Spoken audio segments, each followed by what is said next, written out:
Live from the Motor City, all the way to the Volunteer State. It's time for the Reckless Speculation Podcast, where we recklessly speculate the latest news in the world of sports. From college football to NASCAR, we've got you covered. And don't forget to stick around for the world-famous Bet Your Nuts, where we will give you your best bets to make the most money.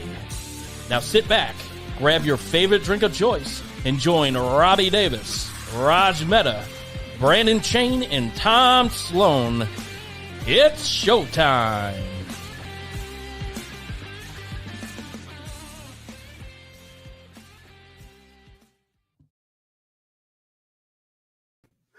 Welcome, everyone, to Reckless Speculation.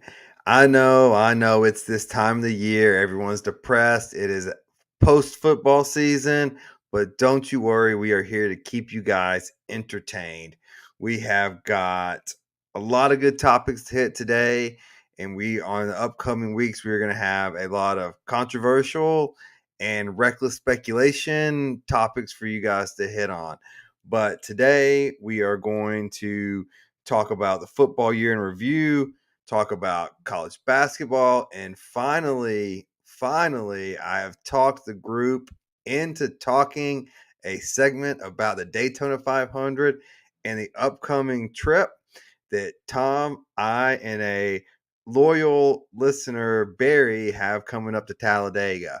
But before we get started, everyone, if you'll please like this show, subscribe, comment. It really helps us, whether it's Facebook, YouTube, Twitter /X, Instagram, some podcast, or Spotify. We would really appreciate it. Without further ado, thanks for watching, and I'm going to welcome in our team. I know for a fact we have Tom on. Tom, how are you? Mr. Robbie, how are you tonight? Hey, I'm doing very, very well. Yes, I'm looking forward to the NASCAR Daytona recap. Should be a lot of fun hitting on that. It's only taken, a year and a half, maybe 2 years? We're going on 2 years now? I can't keep track of it. We finally got a NASCAR topic. We're branching out. Yes. We're not just football around here. Yes. And I know for a fact backstage we have Brandon Chain. What's going on, fellas? Hey, welcome. I think branching out is just the necessity of how bad the other sports have been lately. Yeah, so, you're right. AKA NBA. So yes. And then I don't know whether or not, I'm guessing we do not have Raj yet. Nope, he has not entered the green room as of yet. But okay. As soon as he does, we'll bring him on. We graciously await his arrival. Yes, Indian Standard Time is not only is it late, it's kind of flexible on how late it can be, but nonetheless, we will march on. So, guys, I talked about it briefly in the intro. Football is behind us. We, as any podcast that does, and most of them do, football kind of writes itself, and we're able to talk about that. So now is when we get actually creative and we start having some more character to our show. But we're not leaving football in the rearview mirror just yet. Tom, I want to start with you. You had obviously Michigan win the championship. You had Detroit make the playoffs, win some playoff games. I'm not going to ask, is this the best football season of your life? Because I think it has to be. My question is this because Detroit, the Tigers won the World Series, the Red Wings have won multiple Stanley Cups, but is this the best sports season of your life? It's up there. It's definitely up there. Football-wise, no question. Never thought really I would see Michigan win one, and that was awesome. What a great year there. And then what the Lions did, and I've talked about it before.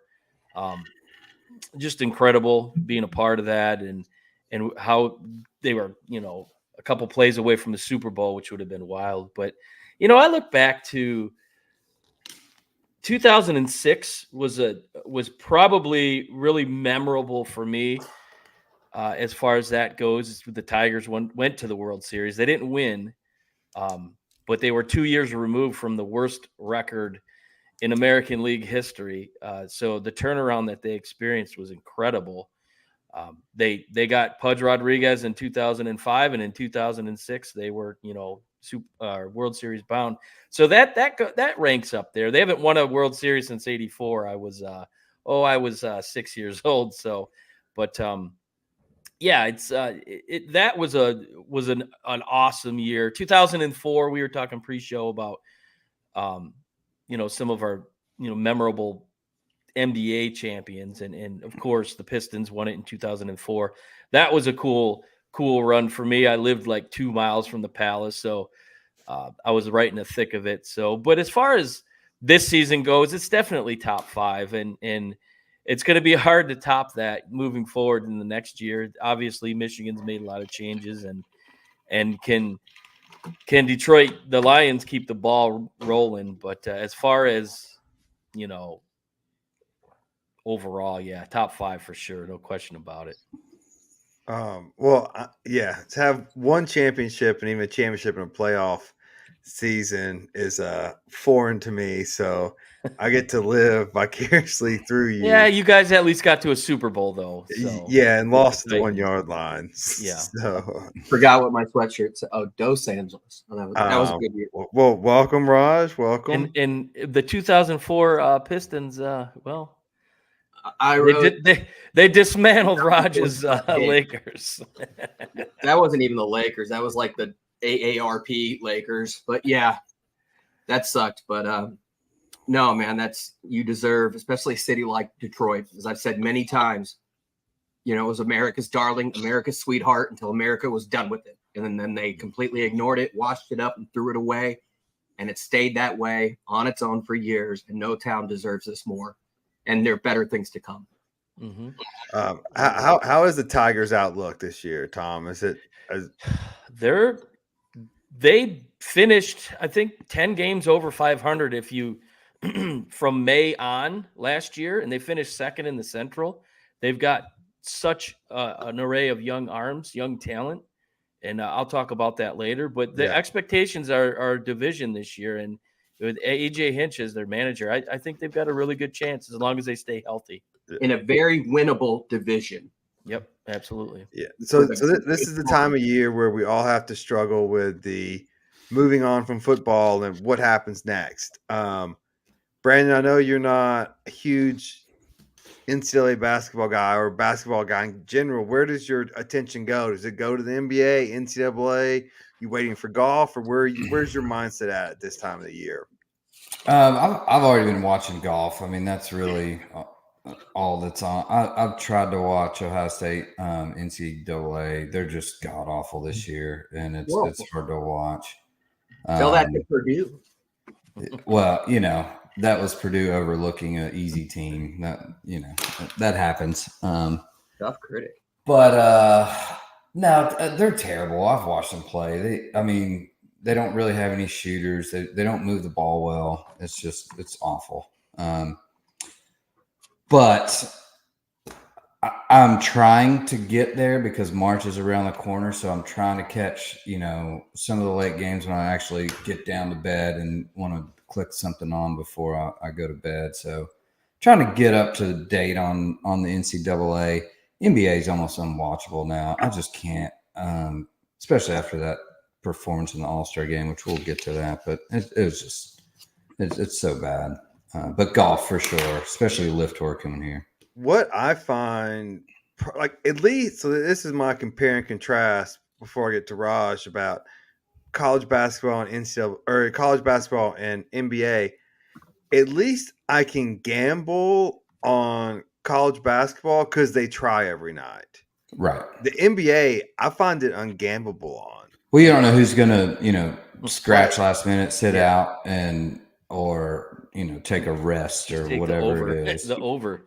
The All-Star game was easy money, though, on the East. Easy, and I'll explain why. Yeah, well, but that was unwatchable. What a terrible product. I didn't watch a fucking minute of it, but we'll go straight to Raj.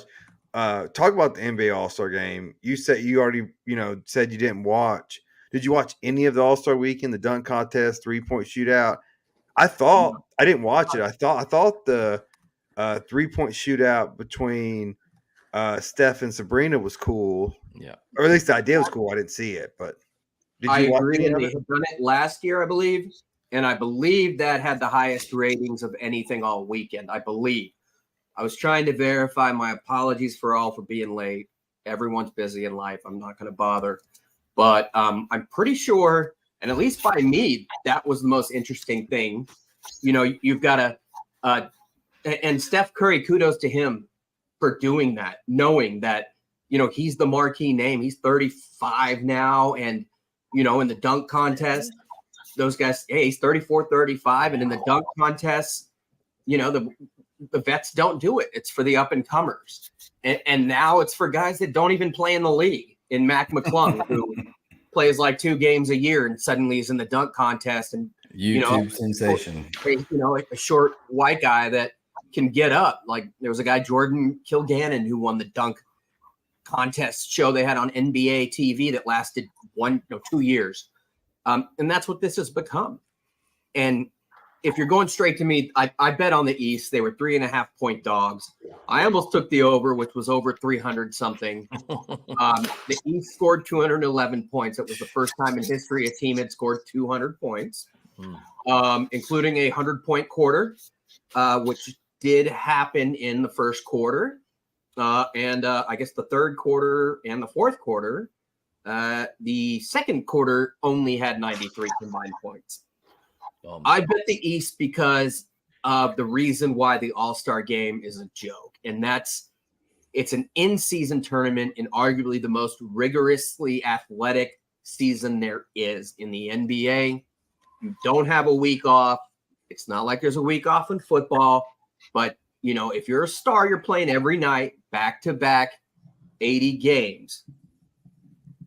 Kobe Bryant, LeBron James, Michael Jordan, they had additional 5, 6, 7 seasons in playoff games on their legs.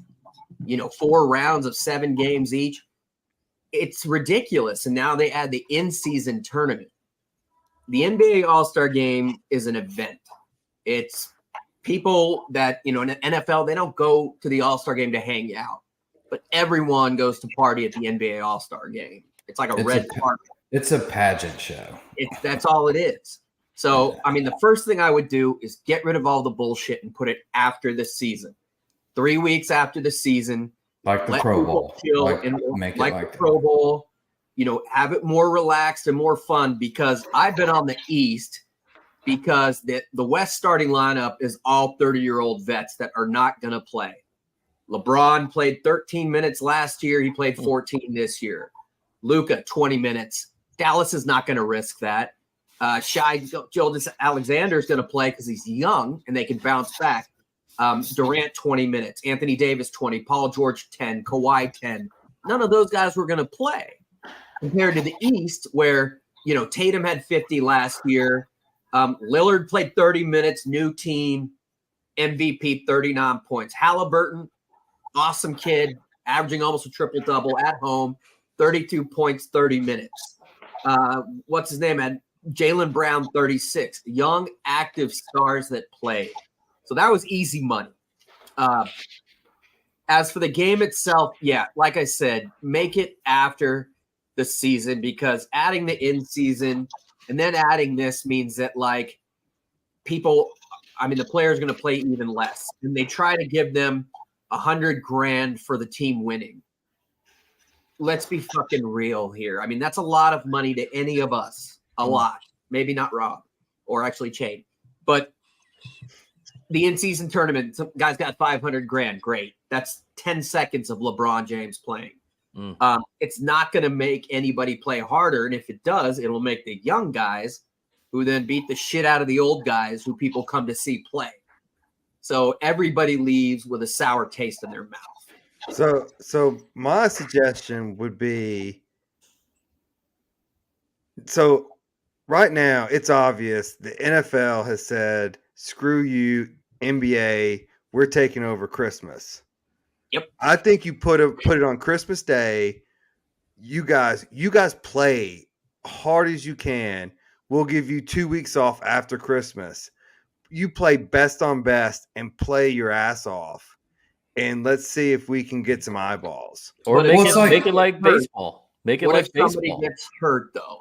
Well, look that? at Make it matter in baseball. I mean, this whole hurt injury, you can get hurt any game. that's the thing. It's the risk Yeah, of the thing. But yeah. I enjoyed Different that. when there's 5 players and you have an international global superstar like a LeBron James.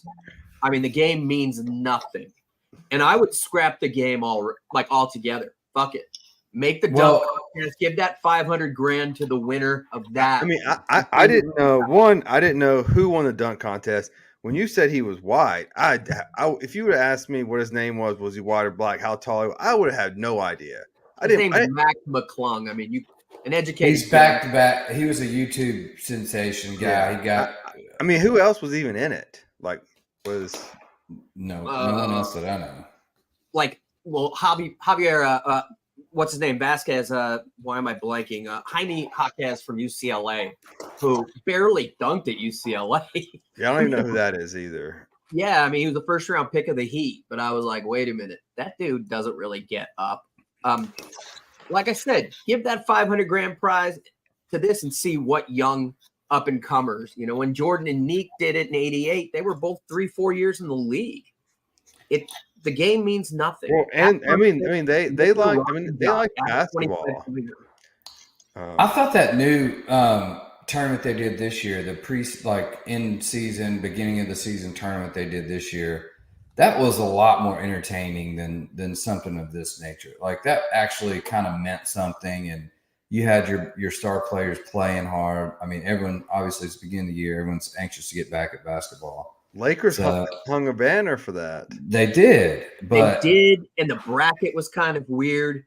But all the more reason not to have an all-star game in the middle of the year. Yeah.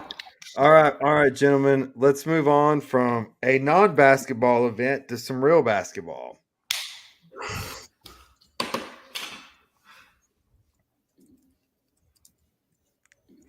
Real basketball?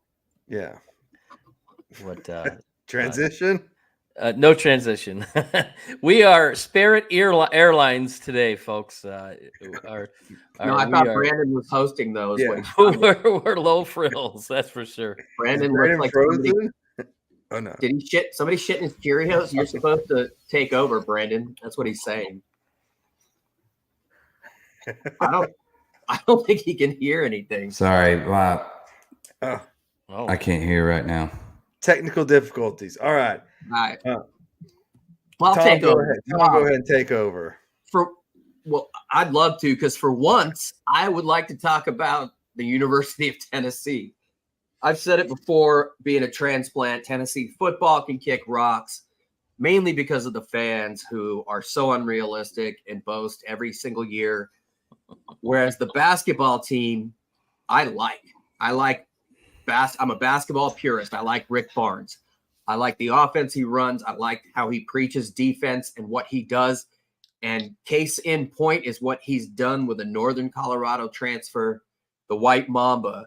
And that's the difference. And Rob, I'm going to ask you right now, number one, what do the Vols look like to you? And number two, I think this year is different, even from the Grant Williams and Schofield loaded teams. Am I right?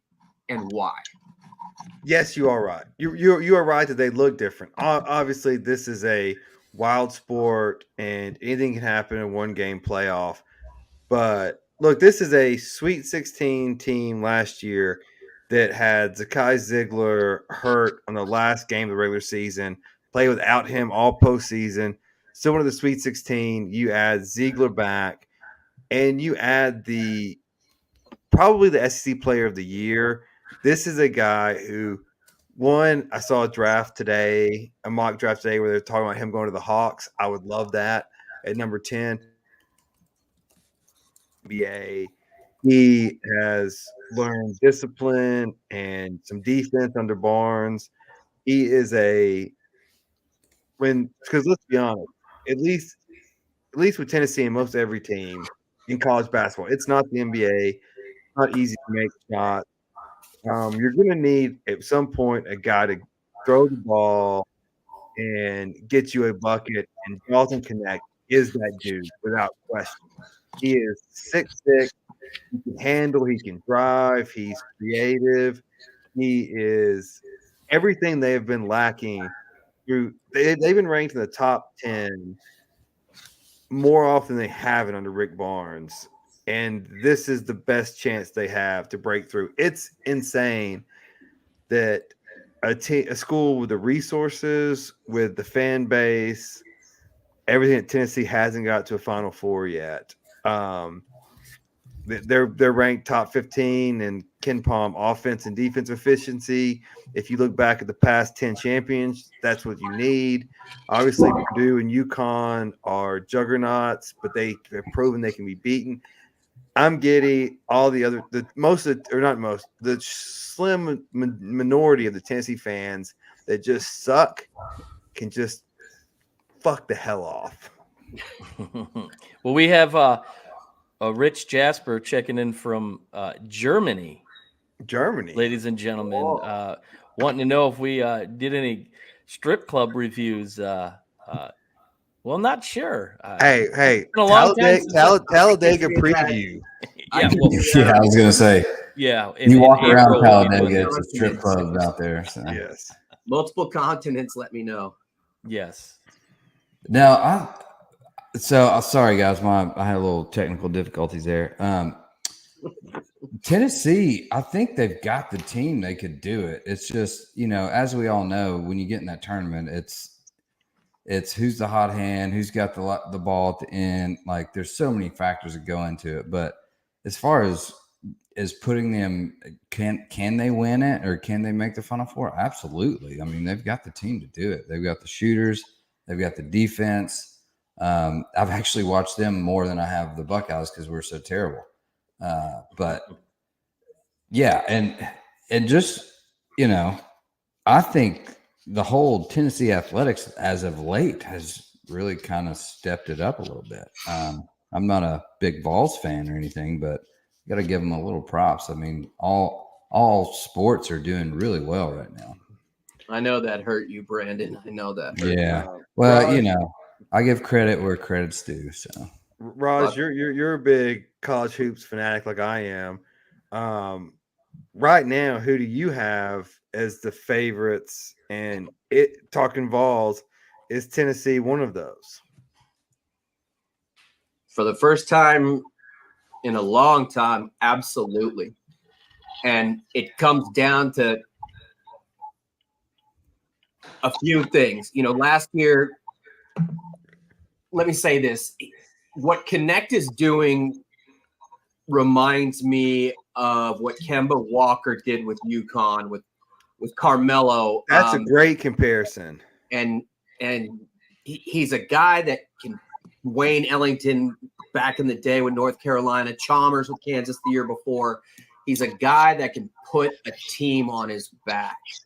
And Tennessee, I thought the Schofield and Grant Williams, I'm a big fan of bangers, and I call those guys the tweeners back in the day, 6'6", 6'7" to 6'9", 230 to 250.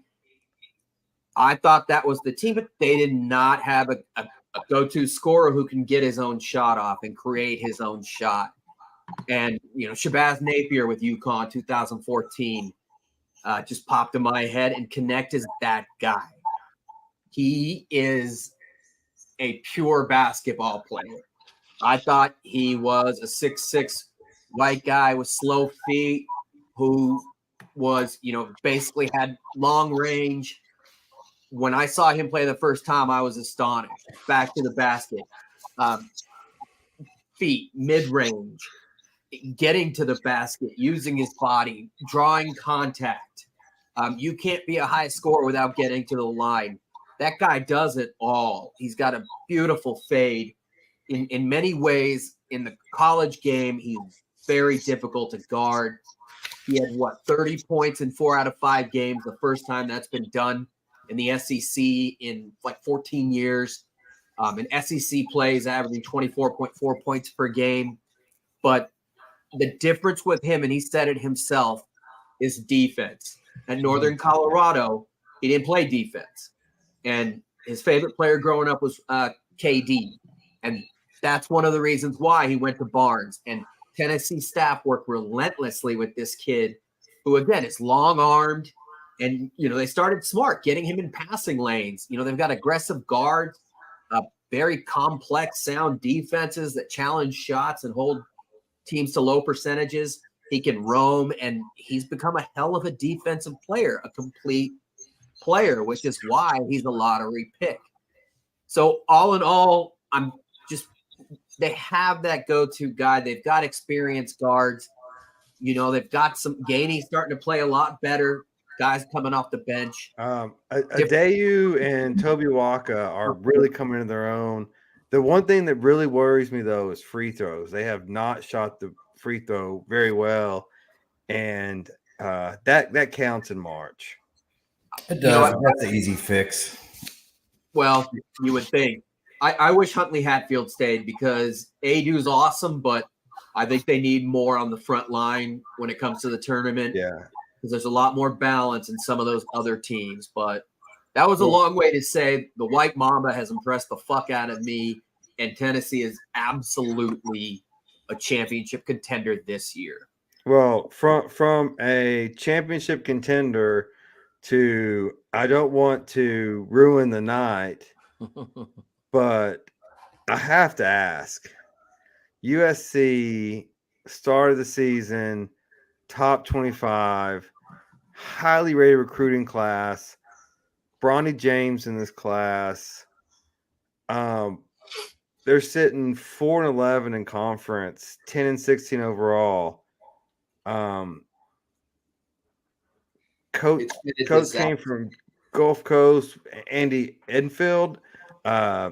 Such great hype, and what's happened for most of us who don't stay up after dark? What's happened? This is the worst season I've ever seen. The expectations were top 15 or higher preseason by a lot of accounts. They got the number one recruit in the country, Isaiah Collier, the point guard out of Georgia. Boogie Ellis returned, which ended up being a bad thing, and it really killed ball movement among other things, and it caused a good young guard, Silas Demery Jr., to change his mind and go to Georgia, where he's playing great. But Bronny had cardiac arrest. Last year, 5-star Vince Uwachukwu had cardiac arrest. Almost dying is obviously the worst thing, and their health is most important. But it happened in the off seasons, and that's the most pivotal time between high school and your first college basketball game. The team was gelling. They were leaving for Greece. They were crushing, and Bronny almost dies. And not to mention the effect it has on them emotionally. But that was just the beginning of the end. And last year, Iwachukwu, he never bounced back. And Collier, we learned, doesn't play defense at all. He was considered a number one pick overall. And his defensive effort is absolute trash. Same with Boogie Ellis. 4 guys have had significant injuries, but it's really come down to the opposite of what they're used to, which is developing players and playing as a team and playing good defense. And instead they have egos and 5 stars, and it's been a total shit show. Raj, we're getting a bit of an echo on you, so see if you can adjust your audio. Tom, I'm going to go to you real quick on this. So Bronny James, obviously astronomical expectations because of his name. Freshman at USC, he's averaged 5.7 points a game, I think.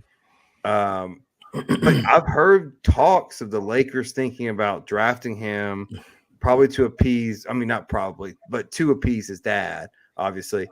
Well, one, what do you think about Bronny James's freshman year? And 2, would that him going pro be good for anyone? Well, I think Raj hit it as far as his freshman year goes. You're coming back from an episode where you almost died. How mentally prepared are you to take on the next season?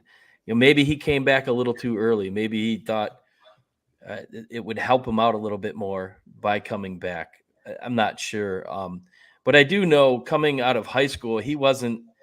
I mean, he didn't have his dad-like numbers. I mean, I don't think many people do. So I don't know if he's any better than where he's at right now. Maybe next year he gets a little bit more prepared. He has a little bit more uh, uh, faith in his game and his health, and it'll improve. But I really don't think Bronny is much better than where he's at. And as far as him going to the Lakers, that would absolutely be a gimmick pick. That would keep LeBron there for at least one season. And he has made mention before that he wanted to play with his son. And he's even made other comments that said he wants to play with his younger son, who apparently is a lot better than Bronny. So it would be a gimmick pick. It would be a Mac McGlung in the dunk contest. Just you put him on the bench. Maybe he gets some court time with his dad in mindless minutes. But I don't think he's an NBA player. I think he's definitely taken advantage of his name. But another year of preparation and feeling like more of himself. Maybe he can come out in his sophomore year and do something a little bit more than what he's doing. But I wouldn't count on it. Well, Brandon, I'll go to you real quick, and then we'll go back to Raj for some final Bronny James comments. I'm thinking of people in that position. Off the top of your head, who can you think of children that have had dad professional stars that have outperformed them? I'm thinking Ken Griffey Jr., Barry Bonds. How about Charlie Woods, who just tried to qualify for a PGA event? He's not going to outdo his dad, though, is he? No, he's not going to outdo his dad. Yeah. But what I'm saying is, we have this image in our head that these kids of these great superstars are going to be equivalent or better. These are generational talents that we witness, and their kids, although they have the same DNA, it's just not going to happen. Like, very rarely do you see your kid surpass, like you said, maybe Bonds Jr., but that's very rare that you see something like that. That's the only two I can think of, really. Yeah, but you look, LeBron's considered, top 3, top 5 of all time. Tiger's considered, top 2, top 3 golfer of all time. There's no way. I mean, if his kid made top 25 of all time, that would be an amazing feat. Well, Charlie could win 13 majors. 13. Yeah. And still not to his dad. No, still not be that. Yeah. Charlie, and let's be honest. I'm not here to bash Charlie. Like this, he's a 15-year-old kid. He's got a tremendous amount of pressure on him. And he tried to pre-qualify for a PGA qualifying event. Okay. He didn't do so well today. Tons of pressure, but he's 15. All right, give the kid a break. We've all seen him in the PNC. He is a phenomenal talent. Golf's hard. Blah blah blah. All that comes with it. He'll be fine. I'm sure he'll make the PGA with all his training and his talent. Now, the expectation of him being his dad, that's just not going to happen. Like that. I mean, people need to get that out of their head. Same with Bronny. I don't care which son it is, the one that hasn't made it to college yet, or Bronny. It's not going to happen. You're not going to see them turn into LeBron James 2.0. It's just not going to happen. So let's give these kids a break, especially coming off of almost dying. I mean, let's pump the brakes. Just let him enjoy his college career. Let him play. If he makes it to the NBA and gets to play with his dad, that would be awesome. But don't force something like that, and don't put that pressure, because that brings a whole nother basket of nerves into your game where you don't trust yourself and you get all this additional pressure. So I don't like all that. I think they need to kind of calm the spotlight on him. But all right. One of our listeners, James Thomas, talking about Peyton and Eli over Archie. That's a good one also. Pat Mahomes outdid his dad in a different sport. That's good. Not necessarily the same, but he surpassed him for sure. Yeah. Raj, real quick, what are your thoughts on Bronny? I mean, to compare the two of them is silly and it's stupid. If you watch basketball, I'm not trying to diss anybody else, but the world has to by name. LeBron James was 6'7", 235, 240 pounds at 18, 19. He's 6'9", about 250 of pure muscle now. He's a freight train, a freak, a 39-year-old who posts triple doubles. Nobody's ever done that. They're different players, and Bronny knows that. He's a 6'4", 210-pound combo guard. He's the reason why it hurt USC so much is he's a high IQ player. He's a facilitator. He can play the 1, 2, and 3. He has amazing man defense. He's a great man defender. He's a jack of all trades, master of none. And I was so impressed with his attitude and hustle. And you don't see that kid that grew up, with 100 and 350 million. He's a different player, and he knows it. What you do see is the mental IQ on and off the floor. So, and he's going to be a good player somewhere. Mm-hmm. If he needs another tier at USC, yes. If he goes in the draft, he's probably drafted at some point by a damn good team and can sit and watch. And, he's going to get bigger, but he is a guy that can do a lot of different things. Hey, Raj, let me ask you this. Since you watch UT basketball, what you're describing to me sounds a lot like Josiah Jordan James. Like he's way more athletic. Well, no, but I'm saying like he is a smart basketball player, and like his plus minus, you won't be like, oh my gosh, he played well. But you look at the box score, plus minus is up there, usually one of the highest on Tennessee's team. And so he's a glue guy, just like Josiah Jordan James. Yeah, he'll frustrate fans because they don't know what's happening, but in the system that is ran, he knows what's going on. He's a glue guy, and he's only started a couple games. People look at just the numbers, and he started those games because the starting backcourt was injured for 2 weeks. He didn't want to start. He was going to come off the bench, and he's good with everything. You don't hear him in the media. Just a very smart, humble kid that does everything well. And with time, he can be much better than that. All right. So let's move from the hardwood to the racetrack. Yeah. I can't wait, dude. Okay. I've been looking forward to hosting something about auto racing for quite a while. I'm an expert on this because I watched the Netflix show, and then the guy who I liked won it all. Byron, what was his name? Ryan Blaney. Blaney. I like that other dude too who had they all had hot girlfriends, dude. I was like, shit. Well, did you notice none of them were married either? They did it right. Exactly. Smart dudes, man. It's like Dale Jr. Yeah. I mean, dude, you don't bring sand to the beach. And speaking of, let's transition quickly to there. Tom, I understand that you by yourself are going down to Talladega. Are you just like looking for saggier, like strange boobs than what you see in the north, the northern bit of the country? Are you serious? No, I'm just Well, you kidding, better take that back. You better take that back. That's not a reference. I said strange boobs. That's a different saggy. thing. You use the word saggy. Yeah, but he's trying to say the normal boobs you see are not. I'm not talking about the normal ones. Yeah, he's talking about if there ones. was a race in Michigan. Yeah. What you'd see on the infield versus or the gallery, whatever you call it. All I know is that when I've seen Talladega, I've been looking for boobs, and then I see it, and I'm like, oh, like it's kind of like wanting to see a crash segue. Yeah. And then seeing the effect it has on the race. It'll be like a TikTok weekend, that's for sure. Oh, we will have multiple I guess TikTok videos and whatever we do from Talladega. But yes, I've convinced Tom to come down.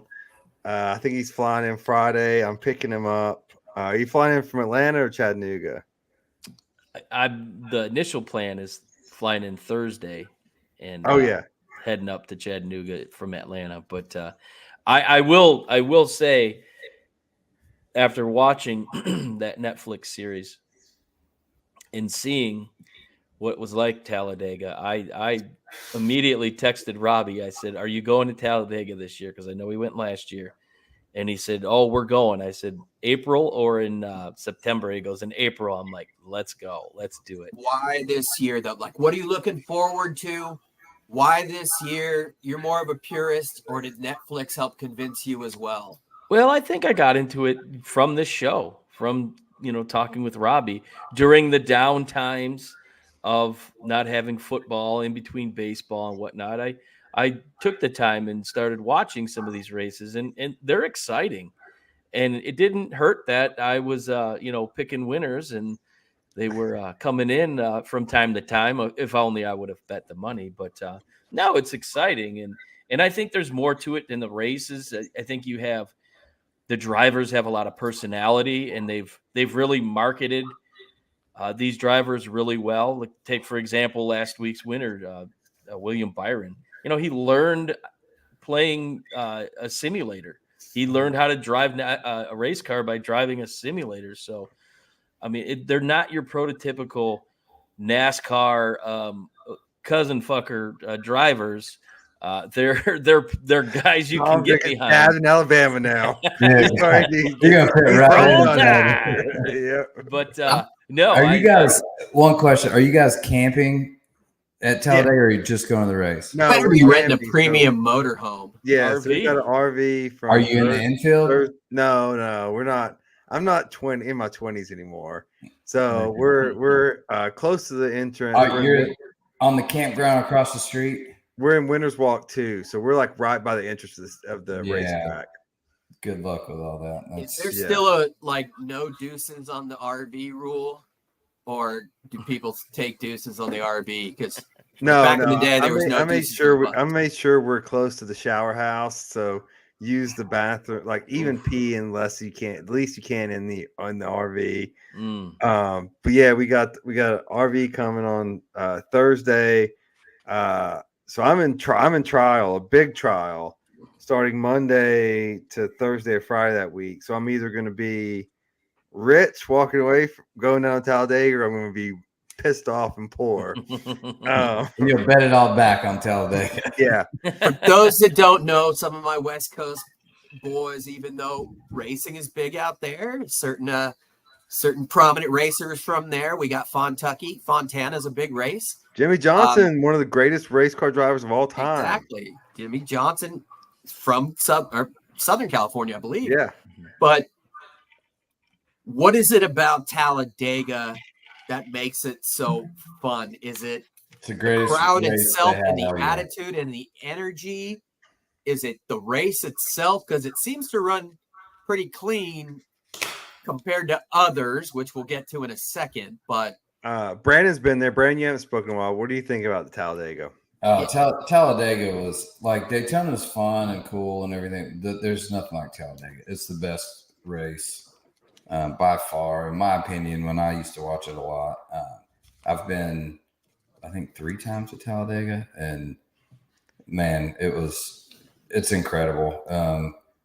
Why? I know it's a restrictor plate race, but they are just wide open the entire time. I mean, there's hardly any breaks. I mean, there's so much strategy that goes into it. I was telling Tom before for the broadcast, they rent these headphones out.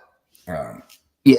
And so you get the headphones, and you can click on your driver, you can listen to the pit and your driver talking back and forth strategies. So you really learn a lot about strategy and race and like all this other in-depth stuff, like conserving fuel, draft, 2 tires, 4 tires, and why, like reasons why. I mean, it's really incredible everything that goes into a race, because brilliant, man. NASCAR was brilliant. Yeah, for the layman's people or, whatever watching, you just turn it on. It's like you watch a bunch of cars going in a circle. You're like, I don't understand it, but there's so much more that goes into it. But Talladega it's like the Super Bowl of, which I think they actually consider Daytona that, but I think Talladega is the Super Bowl of NASCAR.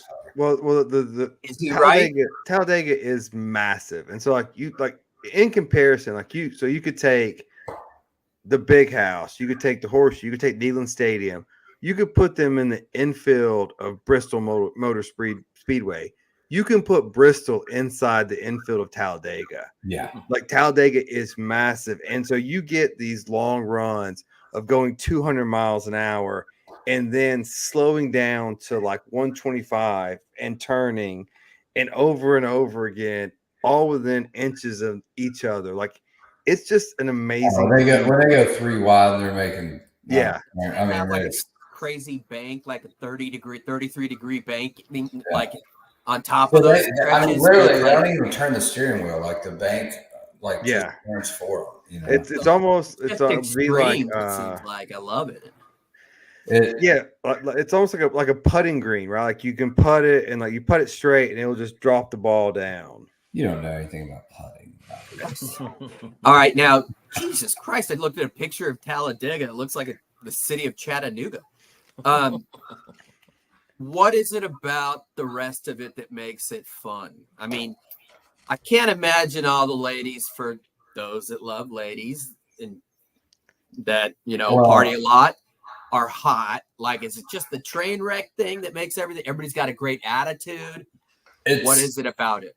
It's like a redneck Mardi Gras in the campgrounds. I call that Tuesday, though. I would never bring my wife again. Like, I brought Sarah, and I was like, we're not ever coming back here. So if you go with the boys, do not go with the girls. It's not. I would say, I agree with that. I agree with Brandon's statement. And I also say there's this kind of sacredness about it of everyone understands, don't ruin it. And what I mean by that is like you can still bring your own coolers in.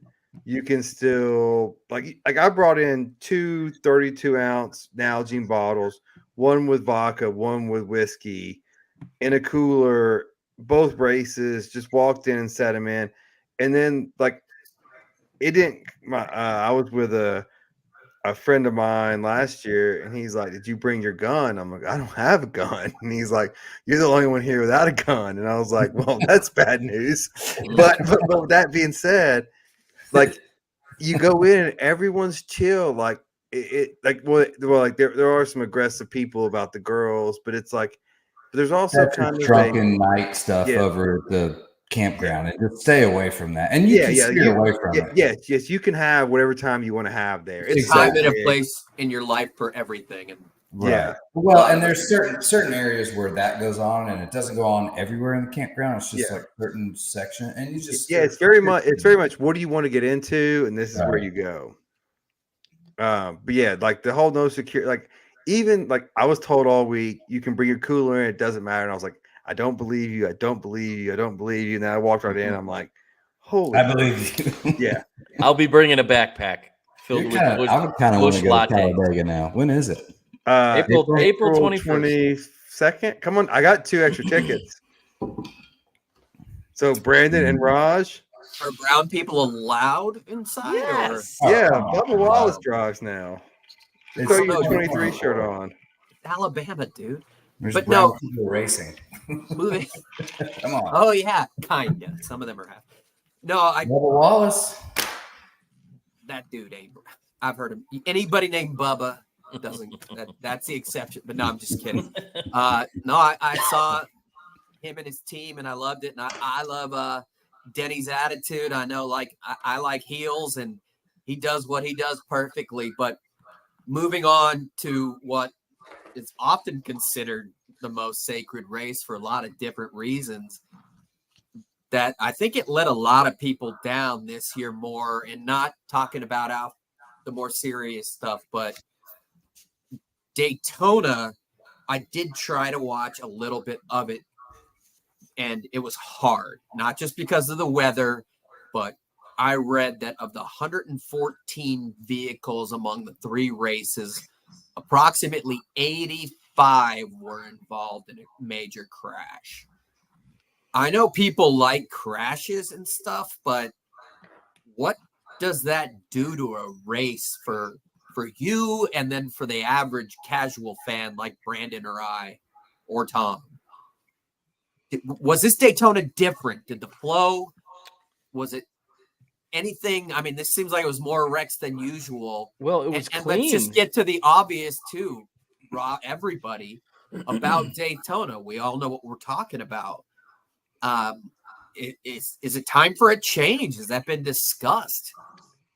Well, I think this race, I think the race in general was clean up until 8 laps to go. And then what, 80% of the field was wiped out and only 7 drivers came out unscathed, and then there was a lot of heat that was taken that, they only got one more lap in, and pretty much the race ended almost in a caution. They barely got the lap in. So I think they took some heat from that. But last year's Daytona, what did they do? Like 5 different restarts, and there was a lot of crashes. A lot of overtimes last year. Yeah. Just one little caveat here, Raj. Every restrictor plate race, there's always a big one, and that's what they call it. There's always a huge wreck that involves a ton of cars. And anytime you have restrictor plate, it's typically towards the last 15 laps or so. You're going to have people starting to get a little antsy and a little aggressive. They're going to push and they're going to nudge and knock someone out of the way. Yeah. It's NASCAR's racing that happens every single time. So, well, yeah, and for some background, so NASCAR is unique in this kind of situation where the playoffs, essentially, if you win a race, you're in. And so when you get to these last few laps, if you're close, you go for it. Mm-hmm. And if you wreck, be damned, because you have 30 more races to try to get into the playoffs. And now so Daytona is the one that you're all going to be close all race long. So you make maneuvers you wouldn't in other races. Right. But you're going to have some of the more aggressive drivers, AKA dirty drivers, that are going to nudge you and Ross Chastain things in that. Ross Chastain. You're going to see Byron calls a couple of racks end up winning, which is crazy. Well, I saw like the 4th tier race I read was just like 9 cautions of like 80 laps. They're just a lot of other overall for the entire weekend, if you were there. And of course the rain didn't help, that this year seemed to suck more than others. And I just was going to ask, did you guys feel that way? Does the flow of the race, it seemed like to me, if the race ends, with 1 lap and on caution or 2, what do they call it? 2 cars start. I hate the new rules that they have. I agree. Like it would suck. It shouldn't be able to win on a caution. Like that was a technicality. I won a bunch of money because I bet on Chevy cars, but they were 1 and 2. They should have had a chance to run that out because they were neck and neck, and that was and there was a big race last year. I can't remember which one it was, but it may have been Talladega that I was at that ended on. I remember there was one that it went like 5 cautions or something. That ended on a caution. We all it was Talladega. It was Talladega. That's the one it was. Right. Yeah. Do people boo and shit because you're there for 5? I know. Wasn't last year the first year of the new rules? Yeah. So that's overtime. It's awful. It's terrible. It's the journey, not the destination. I'm sure for the enthusiasts, but I'd be pissed off. Like what the fuck? I've been waiting here for the end, and for somebody as a layperson, and they're like, "Oh yeah, it ends on a caution." Like what? Well, it's especially because to let you inside on these guys, like what they did, like after the Daytona 500, they raced the Xfinity Series. They're going to do mud track racing. They race all weekend long, all night long. Yeah, truck races, the dirt track, so all it's not endurance, it's not time. It's just like it's a disservice. These new overtime rules are a disservice to the drivers. I was listening to, actually I didn't, I saw a video clip of Dale Earnhardt Jr.'s podcast, and he had his wife on the show, and they were talking about how the race pretty much ended on a caution, and his wife's like, "I think that's bullshit. I hate when races end in a caution." And Dale goes, "That's how Dale Earnhardt won his Daytona 500." She's like, "I don't care. It's still bullshit." So that guy's like Peyton Manning, dude. He's become a media personality and a darling that everybody likes and is clever and funny. But final question for you guys. Give me an idea of the itinerary. When you get down there, how soon? Well, you probably start drinking on the way down. Who's the sucker driving? Or are you rich enough to pay somebody? When do you come home? How do you feel in the fucking mornings? Give me some insight. Driving. We're taking a helicopter down. You're gonna win your trial. Yeah. No, I'm gonna pick Tom, Barry, you two up, I guess, wherever we meet you guys, and then we all drive down, and then the RV is gonna be waiting for us. We'll have tons of booze, bleep, bleep, bleep, bleep, and then we will be ready to go.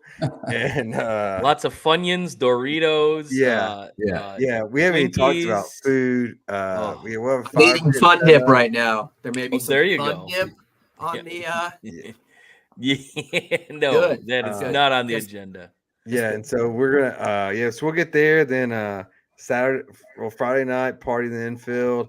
Saturday Xfinity Cup race, and then maybe late night dirt track. Then infield late night again. Then wake up Sunday. Do they do concerts? Do they have? There's live music everywhere. Yeah. That's where I'll be. Infield, and then you don't want to watch the dirt track racing in the mix. Yeah. I'm gonna go in and out. Yeah, there's a dirt track right down the road. Like walking distance. Yeah, then there's some fire pits, and there's some hardcore people. Like you'll get to know all the campgrounds, and there's a few you want to avoid for sure. Yeah, I have other questions, about that shit. That just out of curiosity, I'm not gonna ask on the show, and because I have so many, I'm overloaded. But man, it sounds fun. I can't wait to hear about it. There's no fucking way I'm going. And that's mainly because I'm old, and I would just wake up feeling like death. And you probably missed the race by a day. Oh yeah, true. True. I would honestly go to Roger show up on Monday and be like, "What's that? I thought this was a big deal." What's your return ETA? What do you guys think on that? Because that influences my decision. When we're coming back, Monday. Yeah, Monday. Come on down, Brandon. It's possible.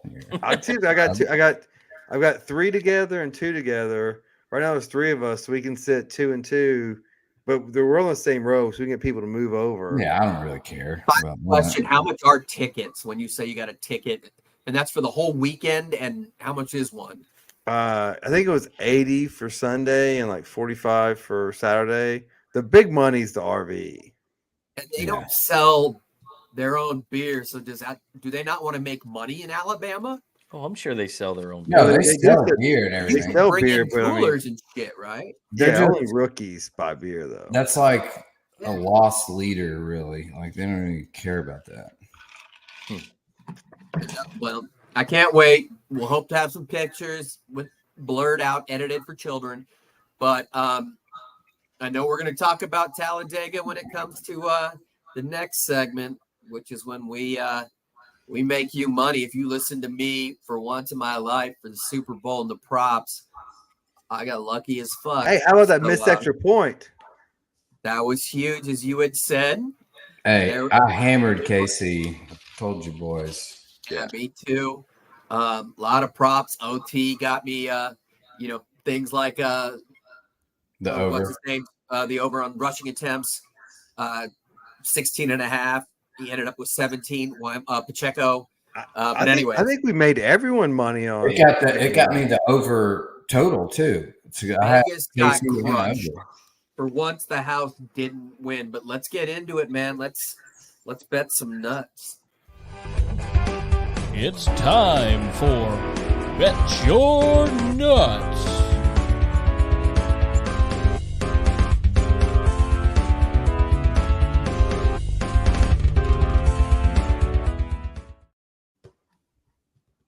All right. I'm trying to load my apps because I made a bunch of drunk bets. I know one of them, I'll start with myself, was I like what the Lakers have done getting Spencer Dinwiddie. He's kind of a glue guy. No, he's not a great shooter, but he really helps the second unit. Former Piston, yes. Former Net. He's a good defender.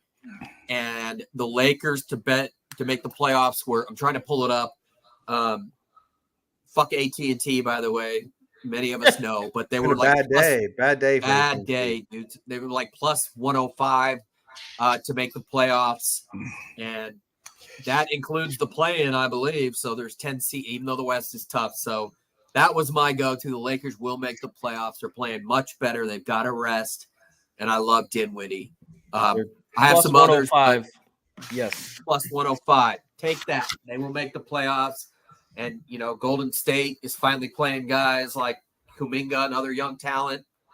So they're looking good as well. But the Lakers are my go-to. Let's next go to Brandon. Brandon, how are you going to make the world of money? All right. So because I just don't watch enough NBA because it's hard to watch. Nothing there. NCAA, not a lot there. So I'm going to go with what I know. It's a little golf. We're going to go down to the Mexico Open. Steven Yeager sitting 5 back right now. He's plus 2,800. Great value there. I'd throw a little money on Steven Yeager to win this tournament. He's one of the few names that are notable there, and he's playing pretty well as of late. So I like Steven Yeager to win that. And then I've got a little bonus bet, future NFL, long time from now. But if you are a believer in the Kansas City Chiefs in the first three-peat ever at plus 625. Oh, wow. Those odds aren't that great. Those odds. They're pretty damn good right now. So plus 625, throw 20 what bucks. What are the Lions, though? Like, they're like plus the Lions are like 1,200. Never bet against Mahomes. Ever. Never. But look what they do in the postseason. Mm-hmm. They find a way. They make players. Mahomes is like Tom Brady. He makes unless there's a Travis Taylor breakup, then it ruins everything. I mean, Travis is a great crutch, but this is it's almost a mirror image of Tom Brady's career so far, and like how he's gone through, and they get these no-name receivers basically, and then their names by the end of the season, like Rice and like obviously I can't remember any of the rest of the names, but I mean, Noah Gray, and to your point, Brandon, Andy Reid's a better coach than Bill Belichick. Oh, for sure. I believe it comes down to coaching.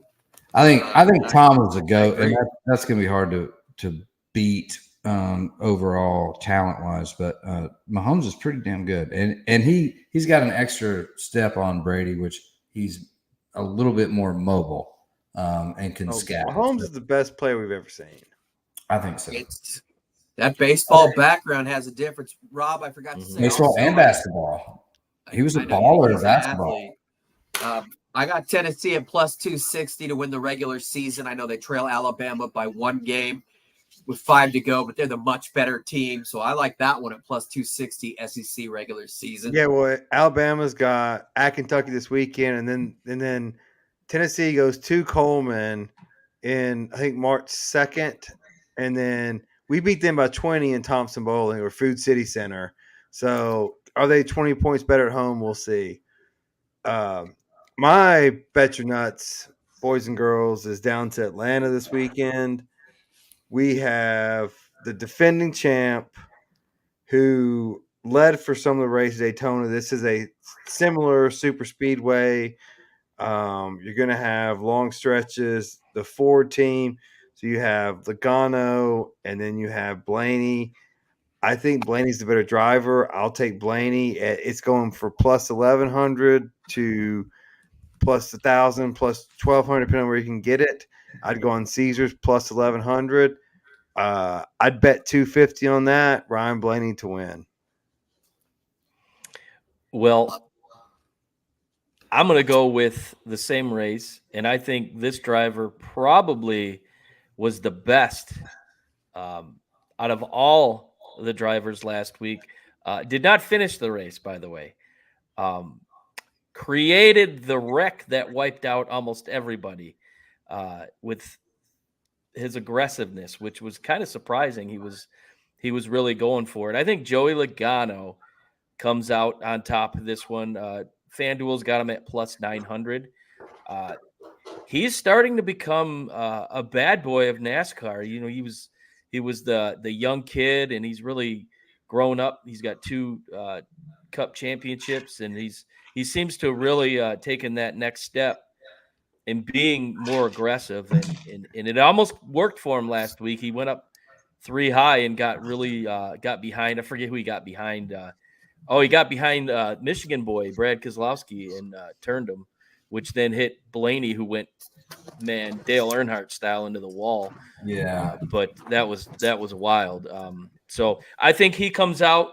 He's a great speedway driver. I think he brings it home. And then a bonus, I like my guy, number 45, Tyler Reddick, plus 230 to finish in the top 5. So he was right in the mix until that bad crash, and he wasn't able to compete. But I think this is his 3rd year in NASCAR, and he's really made a name for himself, and he's on that 23-11 racing with Jordan and Hamlin. So I look for him to have a big race here this Sunday. And I'm really excited I get to watch the whole race because I don't have to work. So I'll be tuning in. One thing, Tom, be careful with Logano, because when you become a bad boy, people remember that, and they will be behind you at some point. This is true. We'll tune in on Fox on You're talking Sunday about afternoon. Racing, right? Yeah. Yes. I love it, dude. 2 racing calls and a golf call and a basketball call. We're all following suit. Well, I think Tom's a convert, but let's ride that straight on into our final thoughts. Or words, whichever. 4 words. Would anybody like to go first? I'll go. This is to the NBA. What in the hell is going on with your product? It is getting worse and worse and worse every year. In the All-Star game, we touched on it, and I won't beat a dead horse, but this was absolutely like 400 points. Come on.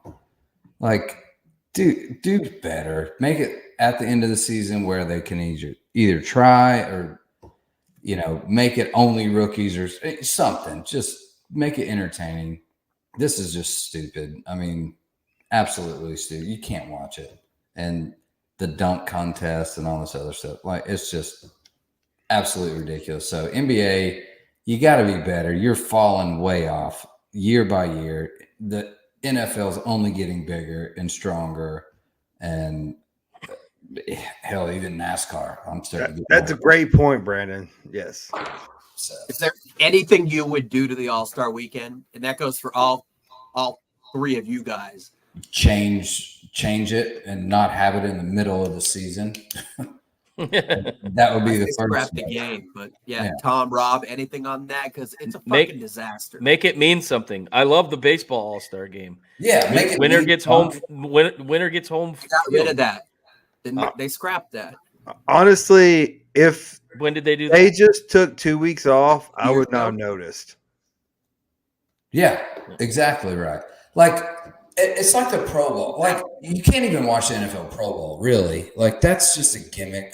Like, this clickbait gimmick stuff. But the NFL Pro Bowl gets better numbers than NBA regular season games. Yeah, of course it does. It's the NFL. Yeah.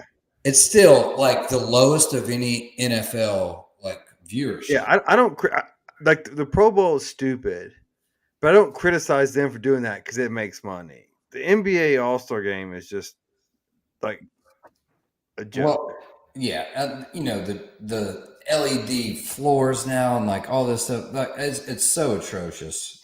But, Make it rock and jock. Bring down that 25-point hoop.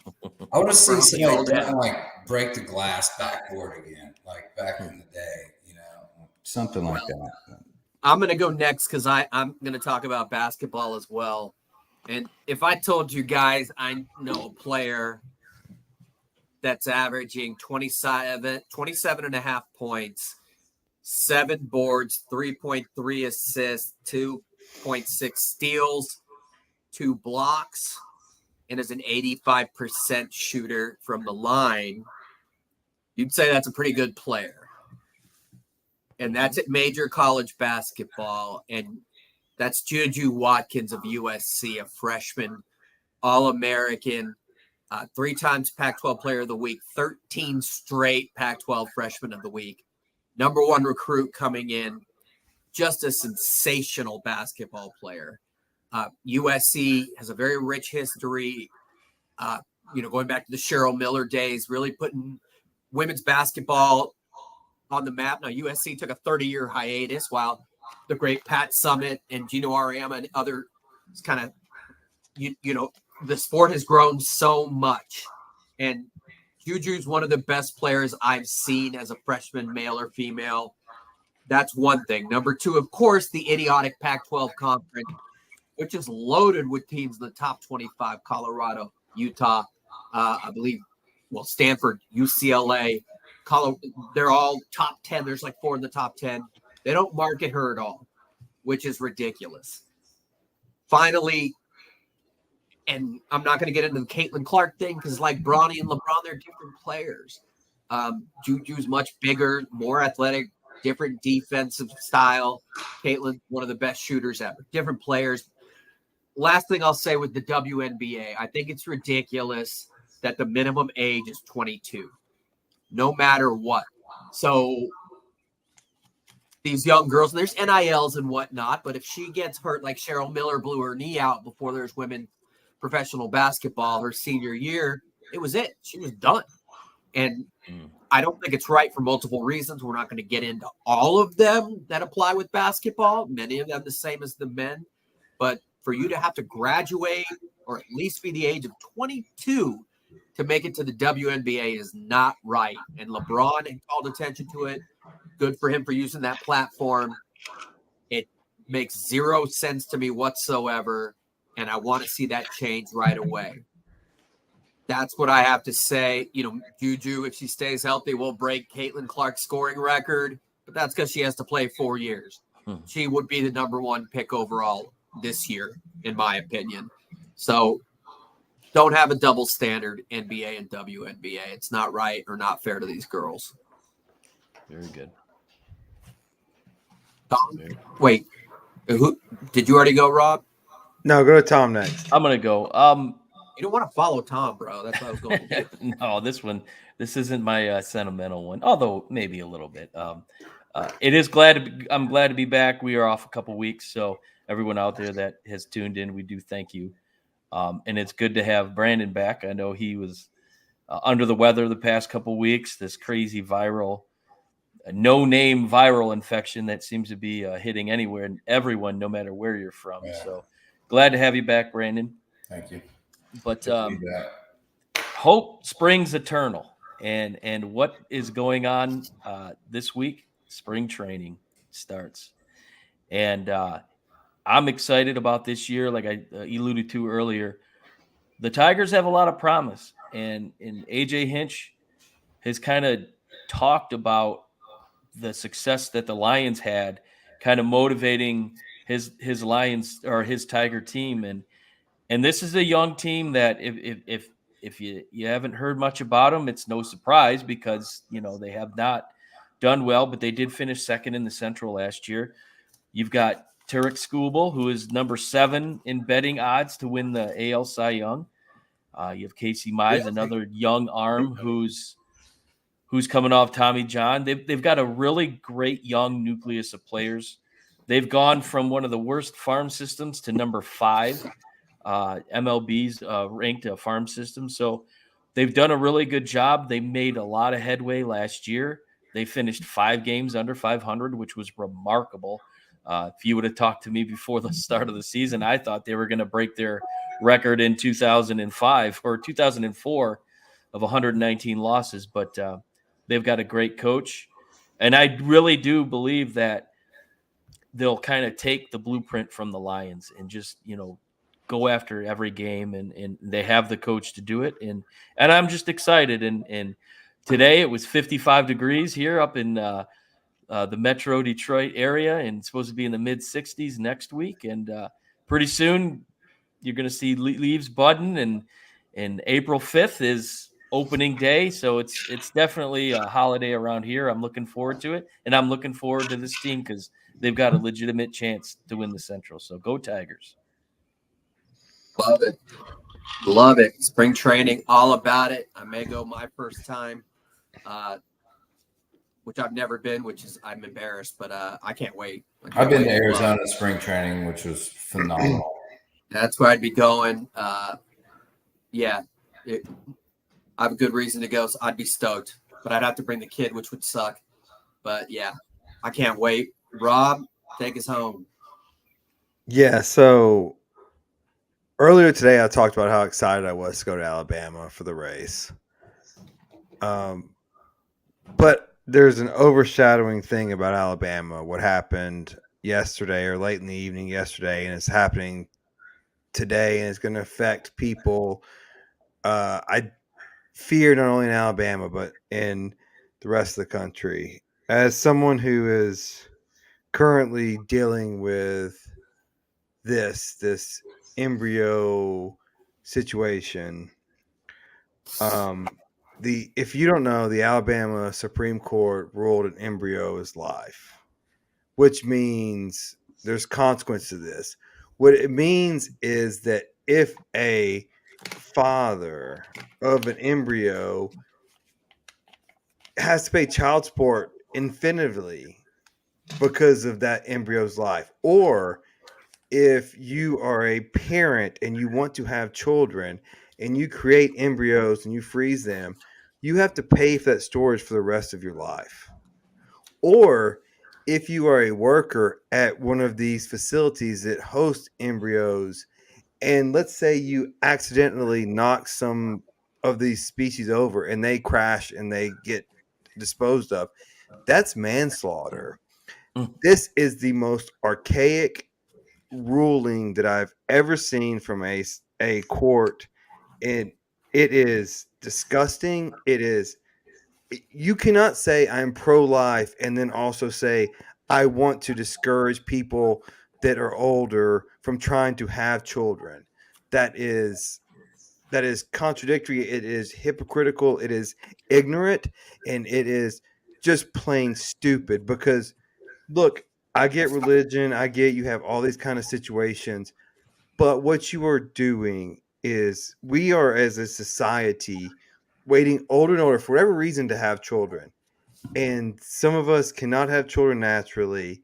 And to take this avenue away from us and to threaten criminal prosecution for this is wrong. It's ignorant. And like, I don't care where you stand on abortion. This is not abortion. This is science. This is meeting humans. And this is having a chance for people to have children that can't do it naturally. And what you're doing is criminalizing it and essentially holding people hostage. It will decrease the birth rate, which is already struggling, and other states will follow this. And I'm afraid where I live and where Brandon lives and where Raj lives, Tennessee will follow. And it's a sad day in America for people older, like all four of us, our age, people that even think about or even want to experiment having children. It's a sad day, and it's stupid, and it's wrong. And I will bet my legal career it's wrong about the precedents, the legal scholarness behind it. These judges in Alabama are wrong, and it's stupid, and it's evil, and I'm ashamed today to be in the legal profession. And I feel this is the only time I've been on the show saying this, but this one is really stupid. Like this is the dumbest opinion that I have seen in my lifetime. And I know this isn't a political show, but this is just effing stupid. And those are my final words. No, I absolutely agree. The ramifications and consequences. I couldn't even think of an analogy that would compare. It's so stupid and so short-sighted and just political grandstanding. I'll say it at that, but I was just dumbfounded. I've seen some dumb shit. And again, political grandstanding, but this really takes the cake in my opinion. And where does it end? That's all I'll say. Well, on that note, appreciate everyone for tuning in. Still like and subscribe, even if you are a Republican. Yeah, it has nothing to do with political. No. And this is, and I will keep talking. I'm sorry. This is the Republicans probably agree with most of what I say. No, I'm a Republican, and I totally like this is Nikki Haley, but this is too much. Like I'm pro-life and all that, but this is ridiculous. I think Donald Trump would agree. I don't read his opinions, but enough on that. For Birdie Brandon, for Razor Sharp Rob tonight, for Talladega Tom, I am running late. Raj, we appreciate you guys. Thank you guys all for watching. Reckless Speculation. Have a great rest of your week. Thanks for listening to another episode of Reckless Speculation. Don't forget to follow us on Facebook, Twitter, TikTok, and YouTube searching Reckless Speculation. Catch us on Apple Podcasts, Spotify, or wherever you get your podcasts. We look forward to catching you right here next week with another exciting episode of Reckless